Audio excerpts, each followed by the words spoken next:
Well, that's definitely loose. All right. Anyways, ladies and gentlemen, welcome back to Agency Navigator. In today's module, we have a rather boring video for you, but one that is going to be of utmost importance over the next 6 months, 1 year, 3 years, 6 years, 10 years. Who knows? Let's see. Today, we're talking about service selection, right? So, in agency, my company is called growagency.com. It's not called Grow Your Advertising Agency, or it's not called Grow Your Email Marketing Agency. Under the umbrella of Grow Your Agency, we have such an eclectic mix. I mean, we've got email marketing agencies, we've got SEO agencies, graphic design agencies, web design agencies, Facebook ad agencies, Google ad agencies, TikTok ad agencies, LinkedIn ad agencies, LinkedIn lead generation agencies, creative agencies, OnlyFans agency. No, we don't. But that is someone should do that, I feel like the performance fees could be pretty high. Anyways, let's get into it.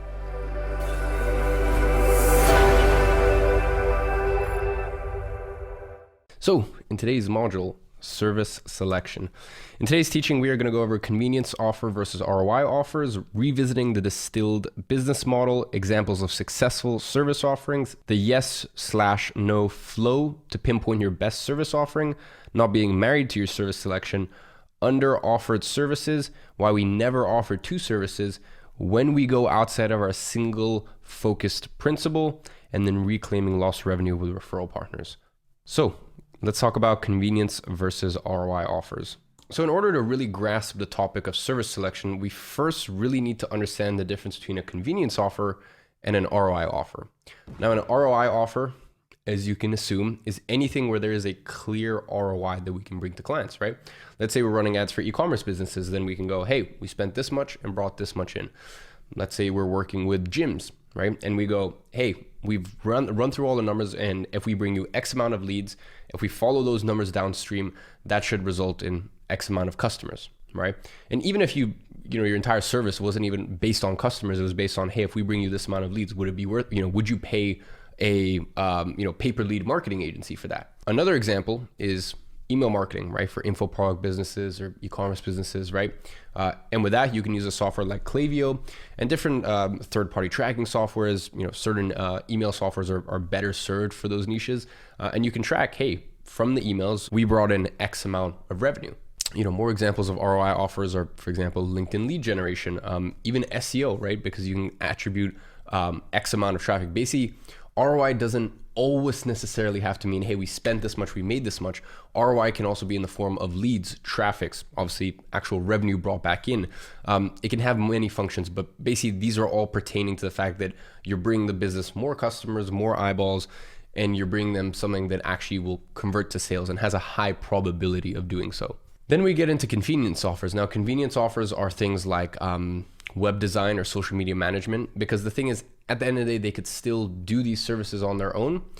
It's not really bringing any, it's not indicative of any additional revenue brought in. Now, it definitely will bring in extra money for their business, 100%, right?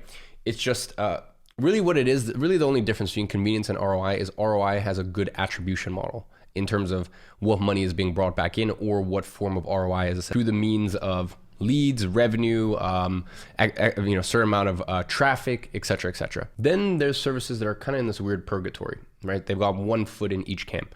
I'll give you an example. If you do content creation, IAG Media, which is the world's shittiest agency name, by the way. I've been meaning to rebrand for years, but there's always been stuff that have come up. Maybe after I launch Agency Navigator and the platform, I can finally get around to it. So IAG Media makes no sense because we don't do any media at our agency. We're an advertising agency. But when I first got started, the first 18 months of my agency, I was a creative agency, right? Now, if I knew what I knew now, and I managed to get to $25,000 a month with my creative agency, we still did well. But if I knew what I knew now, I would have positioned it more as an ROI offer. So let me give you an example. There's a big difference between shooting content and managing the social media for a business compared to, hey, we create content specifically for ads. Right? Because there's clients of ours that are spending $500,000, even $1 million a month on ads. So if we can have a creative that performs even 3% better or improves the click-through rate from 1.5% to 2% on cold, that's massive. The downstream effects that has for our clients is insane. So as I said, there are some services which could be convenience, could be ROI. It really is a matter of what's your messaging. And as I said, look, please do not let me sway you off of convenience offers, right? You can very, very easily get to 10, 20, even 30K a month with convenience offers. I don't fully believe you can get to 100 or 200K a month like you can with ROI offers, but I was a 17-year-old making 25 grand a month, right? With my convenience offer, creating content, editing it, and distributing and growing my clients' social media platforms, right? That's what I did when I was 17. As I said, hence why my agency is called IAG Media. So really to kind of paint that picture, I want to revisit something, a wallpaper that I've already given to you guys, because this really, at the end of the day, this boils it down to its true core. Quite simply, what we're doing here is we're delivering service in the arena of marketing where our fee is lower than either the trackable or assumed ROI. Right now, this ROI is mainly monetary, right? That's usually what clients are looking for. But as I said, sometimes it can be an ROI on reclaimed time, because if the client is like, let's say even you've got a video editing agency for YouTubers, right? And let's say the YouTuber is spending 10 hours, 20 hours a week editing, right? Let's say 10 hours a week editing, right? And you've got a team of editors. I mean, if this person can reclaim 40 hours a month of their time, and if they're a decent YouTuber, making decent money, or with a decent size following, they'll very easily pay you $1,000, $1,500, $2,000 in order to do that. Right? So as I said, it doesn't always necessarily need to be, an ROI in terms of the monetary form. It can also be an ROI on reclaimed time. Now let's run through an ROI offer versus a convenience offer. Now, as I said, a couple examples include for ROI offer, Facebook ads, email marketing, consulting, Google ads, etc. Now these services are more difficult to learn than convenience offers, and it's also harder to find high quality contractors for these services. Now you can charge anywhere, and look, of course you can charge more, and you can also charge less, but just ballpark figures, what I've seen, running the largest education company on earth for agency owners, is it's usually between $1,000 a month to $10,000 a month service fee. We really never dip below $1,000 a month for these services. And really what I found in terms of ROI, these ROI offers is usually between $2,500 a month all the way up to $8,000 a month. That's kind of like, I'd say $2,500 a month up to, 8,000, but that's with performance. That's really the sweet spot I found for ROI offers. Now, these services are revenue-driven services, which is why they're harder, right? So they're harder and you can manage less clients, but also, clients are willing to pay more for them. Then we move on to convenience offers. Okay, these include growing and posting clients' social media, creating content to post, creating funnels for clients, which can technically be an ROI offer. You can kind of position it that way. But at the end of the day, you kind of join the cesspool of like people on Upwork or Fiverr. And by the way, this is coming from someone who does 25K funnel builds for clients. And I've done maybe in my time running an agency, probably 10 of those. Me and my team have executed on those, managing Instagram, etc. Now, these services are easier to learn and you can find contractors easily and cheap. And you can charge anywhere, I found, between the ballpark of $500 to $3,000 per month for these services. So you're just gonna have to go for quantity over quality clients. Now, these services are harder to track the revenue you bring a business, and it's a hell of a lot better than magazine ads or billboard ads, but it's still hard to track the ROI. Unfortunately, that makes it hard to charge premium fees. Now, a tax advisor is an ROI offer, which is why they get paid more, right? Tax advisors get paid very handsomely. Whereas an accountant, an accountant is really just a bookkeeper, right? It's a convenience offer. You could technically do it yourself. Really, all they're doing is compiling your books and formatting it, right? Which is really why they get paid less. Now, here are some examples of services you can offer: Facebook ads, Google ads, social media management, email marketing, consulting, content creation, user-generated content, and ad creation. By the way, very, very powerful one, especially, there's always stuff that I'm recommending. Like, in 2020 for me, that was email marketing.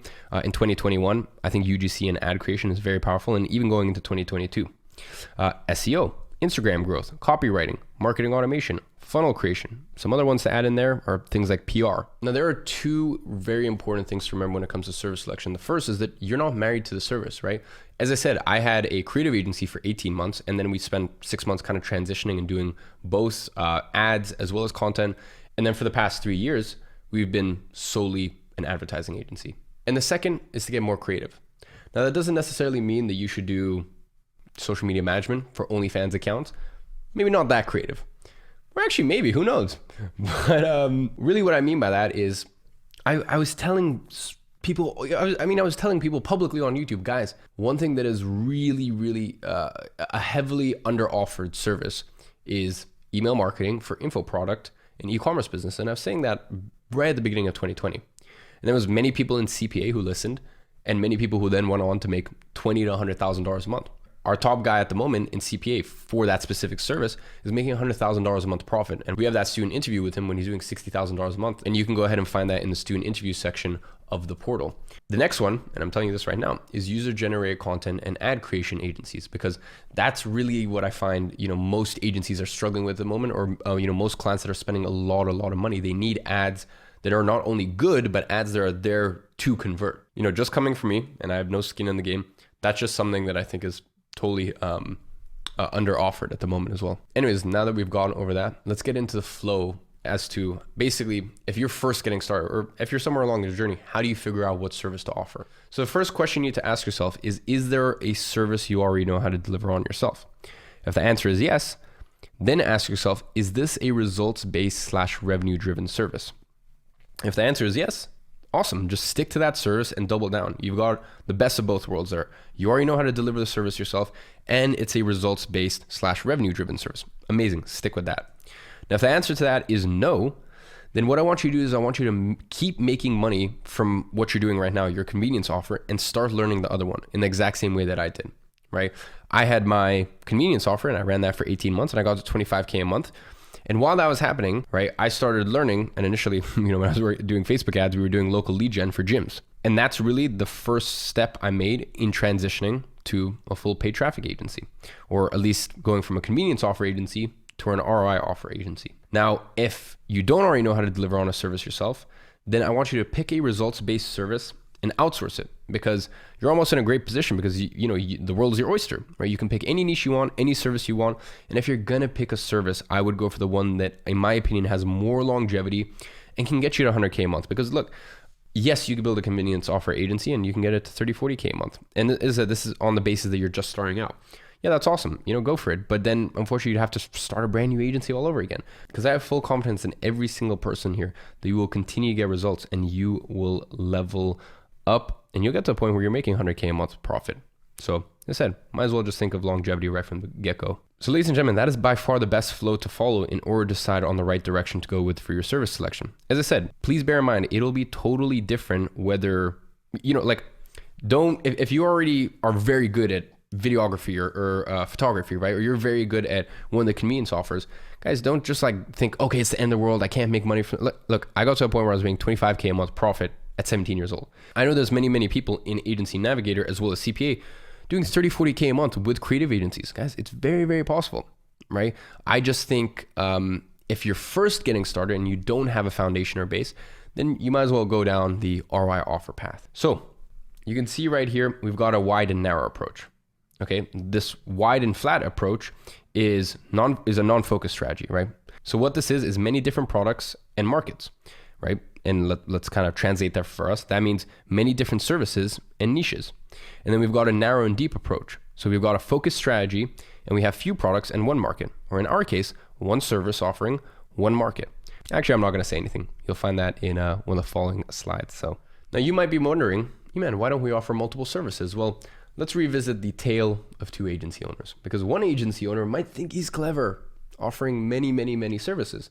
And who knows, he might have a upsell for one or two of his clients, but his retention rate will be in shambles, because unless you're really advanced, you cannot offer multiple services and do it to a high level. And even worse than that, they pile on extra headache, time commitment, and even money to find the people and to contract the people who they're going to outsource the work to. And they're really going to struggle to get meetings because, quite frankly, their market message resonates with no one. And if we look at this person 12 to 18 months down the line, I bet you that they end up making 20 to 30% the amount of money as a person who just stuck to one niche. Then we have the other agency owner who just sticks to one service.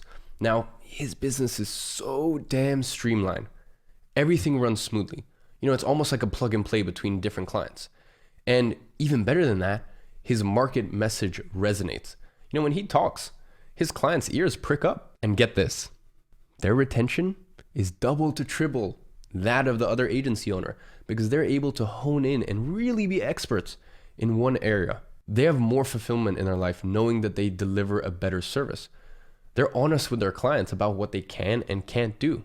They have less clutter, both in their business and mentally. And the funniest part, they usually end up making way more money than the other agency. So I think you know which side of the spectrum you want to be on. And the funniest thing about agency life is most of it is a contradiction, because the things that you do when you first start, the same advice that I'm giving you now, I will not be giving you at 10, 20, or 30K, right? When we get to that phase, and when I help you on a more personal level, when you get to that phase, I'm going to be giving you vastly different advice there. And that's the funny thing, as I said, a lot of this stuff is a contradiction, because when you get to a high level, that's actually where you kind of build a bit more of a moat around yourself by offering multiple services, but not outward facing. Inward facing, you can be a 2-service agency, but you only sell clients on one thing. And this other service is the thing that helps you with retention, and you actually offer it for free. But we'll talk about that some other time. Now, one thing I want to talk about is packages. I mean, what do I need to say? No packages. So a lot of agencies, what they'll do is they'll bundle together a bunch of different services, right? They'll have a silver tier and a gold tier, and I want to throw up in my mouth tier because it's so cheesy, it's so contrived, and it's so like, it feels cheap, okay? Because here's the thing, when you go to a restaurant, at least me personally, I want to choose a la carte. I've been to those Michelin star restaurants where it's a set menu and this and that, and it's an experience.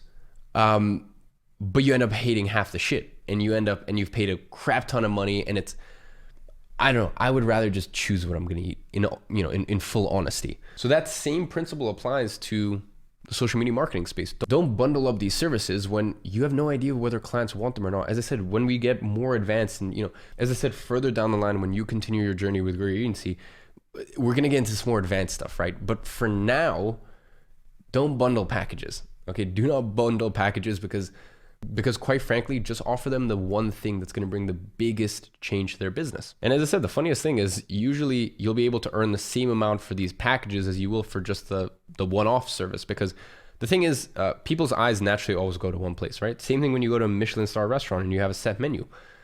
They'll prepare a nice little set menu and this and that, but usually your eyes gravitate to one or two things, and it's the same thing, right? So your clients, even though you've got this package, usually they're just paying for the one thing that they want the most. So those are the main key points. But I mean, the biggest one for me is honestly, as I said, it just sounds cheesy or lame, right? This is one of the biggest rules that we need to follow. Everyone in Grow Your Agency needs to follow. Number one rule is don't be lame. What that does for your market message and what that does for your communication is so powerful. Just always ask yourself, hey, is what I'm saying lame? Or is this the sort of thing that, they're going to hear from many other agencies? If the answer is yes, then, 20% of the time, stick to it because it works, right? And I'll give you some instances where, you might sound like other agencies, but it's right. It's not, it doesn't come across cheesy. But 80% of the time, if you ask yourself the question of, is what I'm saying cheesy? And the answer is yes, then you should probably stop doing it. So next thing, let's get into strategic partnerships. So as I said, because we're a one service agency at this stage, we only offer one service. Now, there will come times when, we're on sales calls with clients and they don't fit our ideal prospect. And we know they're not a good fit for our agency, but we want to reclaim lost revenue. And what you can do in that case is you can form strategic referral partnerships, and no better place to look than Grow Your Agency and use the community. So in this instance, if you have a client who's not a perfect fit for you because maybe they work with a different niche or they're looking for a different service, form these strategic referral partnerships, and you can offer these clients to your strategic referral partners, and you can actually get a kickback of anywhere from 10% or 20% a month of every single month they stay on, or even 50% or 75% the first month, because that strategic referral partner knows that this client stays on for, a minimum of 3 months anyways. Now, if your referral partner is just selling a one-time offer, right? So let's say the web design or funnel creation, then you guys can negotiate a structure.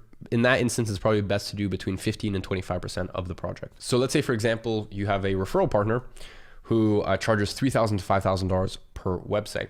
Rather than you talking to a client and, they mentioned that they need a new website and stuff, rather than you charging them $1,500, but then having to pay a contractor and all this other crap, instead, you just refer them to the strategic referral partner. They sell them on a $4,000 website build, and they give you 20%. There we go. That's $800. Now, let's say that you have a client that comes to you for Facebook ads or through your outreach. Just like when you go fishing in the real world, the net catches. Because I'm going to teach you some obnoxious LinkedIn training. I'm going to teach you some obnoxious Lemlist and automated email outreach, as well as organic outreach methods. I mean, you're gonna get the full thing, right? So in the same way, when you go fishing, sometimes fishermen catch things they weren't meant to catch, right? So sometimes there will be these occasions where clients kind of slip through the net and you end up kind of catching them in your outreach endeavors. So as I said, in those instances, don't try to sign those clients. Instead, you can just refer them to someone in your agency, or form your own strategic referral partners, etc. So let's say you work with gyms and you end up on a call with a chiropractor. Then in that case, it's best you don't sign them, refer them to someone else. And let's say that person signs them for $2,000 per month, and you have a deal with them that, hey, I'm going to take 50% of the first month. Then in that case, you're taking home $1,000 just as a finder's fee. So ladies and gentlemen, I want to end off this module with just a little nuance, and I've kind of alluded to it, over the last 20, 30 minutes. And that's that once you get to a certain stage with your agency, you actually almost become a multi-service agency. So here at IG Media, outward facing, we're actually a paid traffic agency. That's all we offer for our clients. Now, when we say paid traffic, we're not a Facebook ad agency. We do paid traffic. So what that means is we don't care whether it's Google, Facebook, Pinterest, LinkedIn ads, TikTok ads, Snapchat ads, Audience Network. We've run ads on some weird places for various different clients, right? For us, we pick the platform that is going to bring the best results, right? So we're a paid traffic agency, and that's outward facing what we do. Now, once they actually become a client, for us, the biggest, the name of the game is retention. So if we need to, because we have the ability and the skill set to do funnel creation, because we have the ability and the skill set to, help them with their offer creation, right? Or even kind of help them reimagine things, go, hey, you guys are using this sort of funnel. Why don't we try this funnel? And depending on the instance, sometimes we charge them, but a lot of times these days, and I found, especially in the last year, we just do it for free because we know the goodwill that builds. And then we also know that when they get better results, they're going to stay with us longer. So I guess for that reason, you don't need to worry about it for right now, but just know that further down the line, right? When you get to, 15K plus, 20K plus with your agency, when you get to that stage of your agency, you might want to really build a moat around your agency, because the thing is, when our clients come to us, not only can we handle paid traffic, but if there's issues, we actually, not as a rolling monthly thing, but we can help them clean up some of their SEO. We can help them clean up some of their domain reputation. We can help them with funnels. We can help them with tracking. We can help them with 101 different things, right? And especially with our info product clients, I can give them so much context. And we've even helped we've even helped our clients in the past negotiate their Stripe fees down because they didn't even know that was a possibility. Once you get further on in your journey, you can actually be an outward, still single service agency, but inward facing, right? When clients actually come to you, or clients actually become clients of yours, you can really just deliver any service and do whatever it takes to keep that client with you for as long as possible. So ladies and gentlemen, the action step for today is I want you to go into the community and respond back to someone's introduction post. Make them feel a warm agency welcome. So I hope you guys have enjoyed this module of Agency Navigator. I'll catch you guys in the next one.